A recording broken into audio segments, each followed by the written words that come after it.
Seigneur soit avec vous. Et avec votre esprit. Évangile de Jésus-Christ selon saint Jean. Gloire à toi, Seigneur.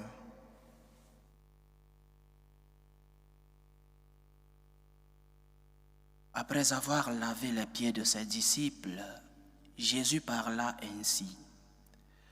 Amen, amen, je vous le dis. Un serviteur n'est pas plus grand que son maître, ni un employé plus grand que celui qui l'envoie. Sachant cela, heureux êtes-vous si vous le faites. Ce n'est pas de vous tous que je parle. Moi je sais quels sont ceux que j'ai choisis. Mais il faut que s'accomplisse l'écriture. Celui qui mange le pain avec moi m'a frappé du talon. Je vous dis ces choses dès maintenant, avant qu'elles n'arrivent. Ainsi, lorsqu'elles arriveront, vous croirez que moi, je suis. Amen, amen, je vous le dis.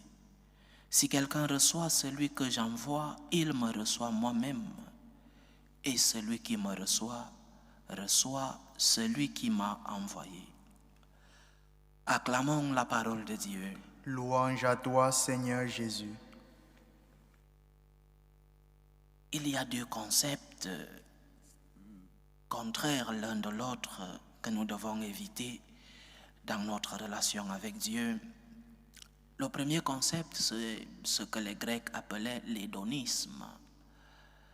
L'hédonisme, c'est la fuite de la douleur. Et cette fuite à tous les prix. Et dans notre vie, surtout dans notre société, cet hédonisme est courant. La douleur, il faut la fuir. C'est un ennemi, la douleur. Et l'autre concept, le masochisme, la recherche de la douleur, l'amour. Ça, c'est une maladie. L'amour à la douleur. Il y a des personnes qui aiment souffrir, qui passent de bons moments lorsqu'ils sont dans la douleur. Et notre foi est une foi d'équilibre, la foi du juste milieu.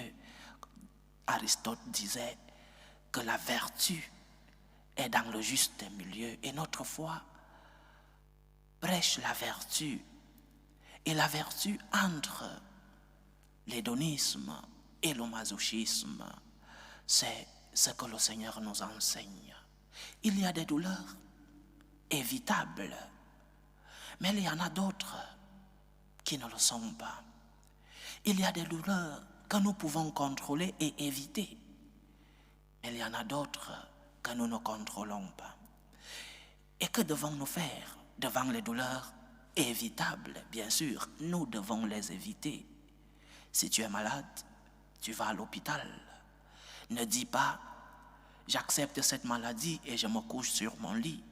Si tu es malade, va à l'hôpital, va te faire consulter et suis le traitement qui t'a été donné par un professionnel, le médecin.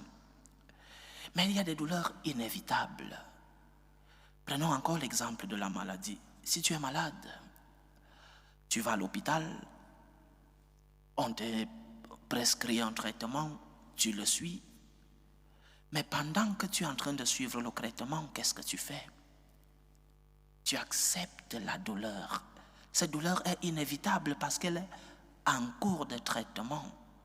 Tu l'acceptes donc. Tu ne tombes pas dans l'hédonisme, c'est-à-dire la fuite de la douleur. Et tu ne tombes non plus dans le masochisme, c'est-à-dire l'acceptation jusqu'à l'amour de la douleur que tu es en train de vivre. Notre foi, c'est une foi d'équilibre. Les douleurs inévitables, nous les offrons au Seigneur. Seigneur, j'offre mes douleurs, mes souffrances pour mes péchés, pour ma famille, pour le monde entier, pour les autres malades, pour les orphelins, pour tant de choses que nous pouvons offrir. L'offrande de nos douleurs, c'est cela, la grande offrande chrétienne. Lorsque le prêtre met une goutte d'eau dans le vin avant de l'offrir au Seigneur, la prière de cette goutte d'eau. Cette goutte d'eau est symbole des souffrances de l'homme. L'homme offre ses souffrances au Seigneur. Nous ne sommes donc pas hédonistes, c'est-à-dire ennemis de la douleur. Non, nous pouvons donner un sens à notre douleur. Nous ne sommes pas non plus masochistes, c'est-à-dire amoureux de la douleur. Nous donnons un sens à nos souffrances, comme le Christ. Comme le Christ sur la croix. Un serviteur n'est pas plus grand que son maître, nous dit-il. Nous ne pouvons pas être plus grands que le Christ qui a accepté de souffrir. Cette douleur a servi pour notre rédemption. Cette douleur a servi pour notre salut. C'était une douleur inévitable pour notre salut. Et notre Seigneur l'a accepté et il l'a offert pour le salut du monde entier. Que fais-tu de tes souffrances? Que fais-tu de tes douleurs? Veux-tu être au-dessus du Christ? Le Christ a souffert et toi tu ne veux pas souffrir. Venez à moi, vous tous qui êtes sous le poids du fardeau, et moi je vous donnerai du repos. Le Seigneur ne dit pas, je vous enlèverai la croix. Il dit, je vous donnerai du repos. Et tu peux avoir du repos en souffrant. Et tu peux avoir du repos en vivant la douleur. Parce que ce repos, c'est l'offrande que tu donnes au Seigneur. Ne cherche donc pas à vivre ce que le Christ n'a pas vécu. Le Christ ne t'a pas promis une santé éternelle. La croix fait partie de notre vie. Et si nous nous appelons chrétiens, c'est parce que nous voulons vivre à imitation de notre Seigneur. Et le Christ a vécu de très bons moments sur la terre, mais aussi des moments de croix. Alors, accepte tes croix. Ne cherche pas à être au-dessus de notre Seigneur. Si le Christ a lavé les pieds à ses apôtres, toi aussi tu devrais faire de même, c'est-à-dire te donner aux autres, cette offrande aux autres. Si le Christ a accepté sa croix, toi de même, les croix inévitables, tu dois les accepter et leur donner un sens, le sens de la rédemption. Et dans ce sens, nous sommes des co-rédempteurs, dans ce sens, lorsque nous offrons nos douleurs pour le salut du monde, lorsque nous offrons nos douleurs pour notre salut, pour le salut des nôtres, pour le salut du monde. Ta douleur a un sens. Tes souffrances ne sont pas des punitions de Dieu. Dieu permet parfois la souffrance pour que tu te rendes compte de la valeur qui est dans les profondeurs de tes douleurs. Entre dans toi. Dis au Seigneur, je t'offre cette douleur. Guéris-moi, Seigneur. Oui, guéris-moi. Mais, comme le Christ l'a dit le jeudi saint, éloigne de moi cette coupe, Père. Mais, si ce n'est pas possible, que ta volonté soit faite. Donc, disons aussi au Seigneur, cette coupe, Seigneur, elle est amère. Cette maladie, Seigneur, je souffre, Seigneur. Mais, pendant que je souffre et pendant que toi, le médecin des corps et des âmes, pendant que tu me traites, je t'offre mes douleurs. Je ne maudis pas le ciel parce que je souffre. Je ne maudis pas le ciel parce que je suis dans la douleur. Je ne maudis pas les autres, ceux qui par leurs efforts viennent à mon aide. Je ne maudis pas le monde. Je ne suis pas un éternel craintif et qui maudit tout le monde parce qu'il souffre. Je t'offre mes douleurs, Seigneur. Je me remets à toi, comme cette goutte d'eau que le prêtre met dans le vin pendant l'Eucharistie. Je t'offre mes douleurs, Seigneur. C'est en cela que tes douleurs ont un sens. C'est en cela aussi que tu as le repos promis par le Seigneur à ceux qui sont sous le poids du fardeau. Donc, le Christ a souffert. Il a souffert pour toi. Toi, pendant tes souffrances, souffre pour quelque chose. Offre tes douleurs pour ton salut, pour tes péchés, pour le salut des tiens. Seigneur mon fils, ces douleurs, je te les offre pour la conversion de mon fils, pour cet enfant qui est malade, pour la paix dans ma famille, pour la paix dans ma patrie, pour la paix dans le monde. Ta douleur a un sens. Ne la fuis pas.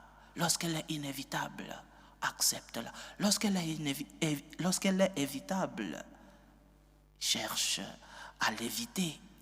Nous ne sommes pas ceux-là qui allons chercher la douleur pour la douleur. Non.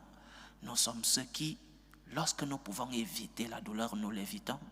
Mais si nous ne pouvons pas l'éviter, nous l'offrons pour le salut du monde, pour nos péchés, pour l'unité autour de nous, pour que le nom du Christ soit connu jusqu'aux extrémités de la terre.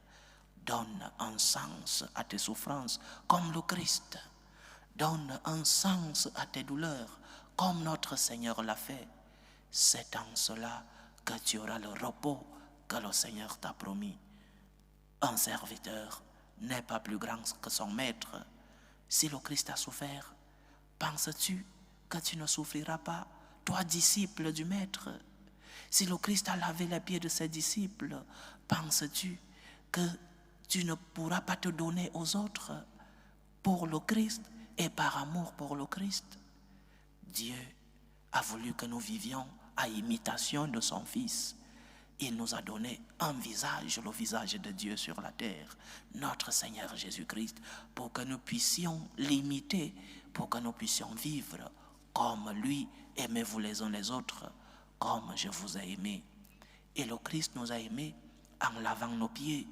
Le Christ nous a aimés en souffrant pour nous. Lave les pieds des autres, c'est-à-dire offre-toi aux autres. Accepte tes douleurs, c'est-à-dire offre-les pour le salut du monde, comme ton Seigneur Jésus-Christ. Qu'il soit loué, notre Seigneur, comme nous avons prié dans le psaume, dans le bien et dans le mal. Ton amour, Seigneur, sans fin, je le chante. Chante l'amour du Seigneur lorsque tout va bien. Chante l'amour du Seigneur lorsque tout va mal, lorsque l'épreuve arrive, lorsque la douleur est si difficile à supporter. Chante l'amour du Seigneur et tu verras le repos. Loué soit Jésus-Christ. À jamais.